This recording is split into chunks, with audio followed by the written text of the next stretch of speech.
kògókògó là á gbóhùn agogo dùgbẹ̀dùgbẹ̀ là á gbóhùn akèrè ìdìdò ní sowó kówó má nájà kókó báyìí lára ọ̀tá le. Orúkọ mi ò yí padà, Adeyemi Diamond, bàbá olóyè kan ṣoṣo tí ìtàlẹ̀ tí tún ta sánmọ̀ ni.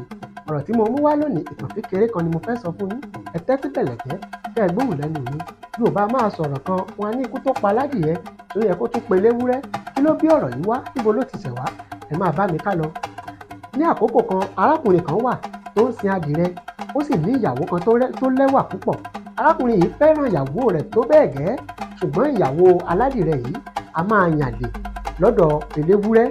Eléwúrẹ́ náà ní ewúrẹ́, ṣùgbọ́n a máa yan ìyàwó aládìrẹ lálẹ́.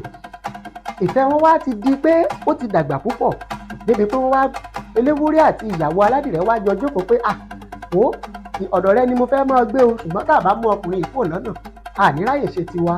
Kí ni ká ṣe? Oníṣẹ́ orí aládìrẹ ti ṣe ọkọ mi, tó o bá ti délé rẹ̀, tẹ́ ẹ bá ti dé lóru, ẹ lọ síbi tí adìrẹ rẹ̀ wà. Tẹ́ ẹ bá ti ń fàdìrẹ tí adìrẹ yìí bá ti ń ké, ó di dandan kí ọkọ mi aládìrẹ ó jáde láti wá àwọn tí ó ṣe ara àwọn adìrẹ rẹ̀ nítorí ìfẹ́ tó ní sí adìrẹ náà. Ọ̀rọ̀ yìí abó mi. Eléwúrẹ́ kó àwọn èèyàn lẹ́yìn. Nígbà tó di òru, wọ́n bọ́ síbi tí adìrẹ wà, wọ́n ń pa adìrẹ lẹ́sẹ̀, adìrẹ pariwo. Báyìí ni aládìrẹ jáde. Jíjáde tó jáde, ó jáde sí ọwọ́ eléwúrẹ́ àti àwọn ẹmẹ̀wà rẹ̀, wọ́n sì là á nígi lórí. Báyìí ni aládìrẹ fayé sílẹ̀, ló filẹ̀ ṣaṣọbura, ó gbèkúrú jẹ lọ́wọ́ ẹ̀bọra.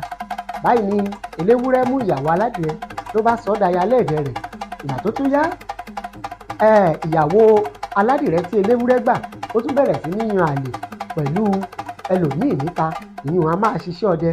Ó tún wá ti nífẹ̀ẹ́ lé débi pé ó tún fẹ́ fi eléwúrẹ́ sílẹ̀. Báyìí ni ó tún sọ fún ọdẹ yìí pé tẹ́ ẹ bá ti fẹ́ wá yanjú ọkọ mi eléwúrẹ́, ẹ bọ́ síbi tẹ́wúrẹ́ rẹ̀ wà.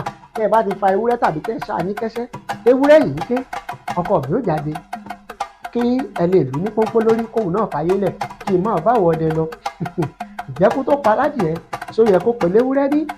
Báyìí òun ni àwọn ọdẹ gbéra, wọ́n gbalé eléwúrẹ́ lọ. Ìgbà tó di òru, wọ́n bẹ̀rẹ̀ sí ní já ewúrẹ́ ní kẹ́sẹ́. Ewúrẹ́ ń ké, ṣùgbọ́n kàkà kí eléwúrẹ́ jáde, eléwúrẹ́ wá rántí ohun tó ṣẹlẹ̀ sẹ́yìn, àrà tí wọ́n jọ dá àtobìnrin yìí. Ó wá kọjú sí aya rẹ̀. Aya rẹ̀ wá ń sọ fún pé eléwúrẹ́ ọkọ mi, ewúrẹ́ rẹ̀ ń ké níta lọ wo ohun tí ń ṣẹlẹ̀. Akùnrin wa àbà ikú tó pa aládìẹ, ìjọ yẹ kó pe léwúrẹ́ bí? Ọ̀rọ̀ yìí ọlọ́gbọ́n ló lè yé, ọ̀mọ̀ràn ló lè mọ̀. Ẹ̀jẹ̀ á ṣe jẹ́jẹ́, torí òní kọ́ torí ọ̀la ni. Orúkọ mi ò yí padà, Adeyemi Diamond, bàbá olóyè kan ṣoṣo tí ìtàlẹ̀ tí ta sánmọ̀. Àyìndé ọ̀rọ̀ ni. A tún máa pàdé lórí ètò láìpẹ́. Ìmọ̀ ìjìnlẹ̀ lè tó wa. Ẹ ṣé tẹ́ ń tẹ́tí gbọ́ wa. Ilẹ̀ Yorùbá ò ní bàjẹ́. Ire o.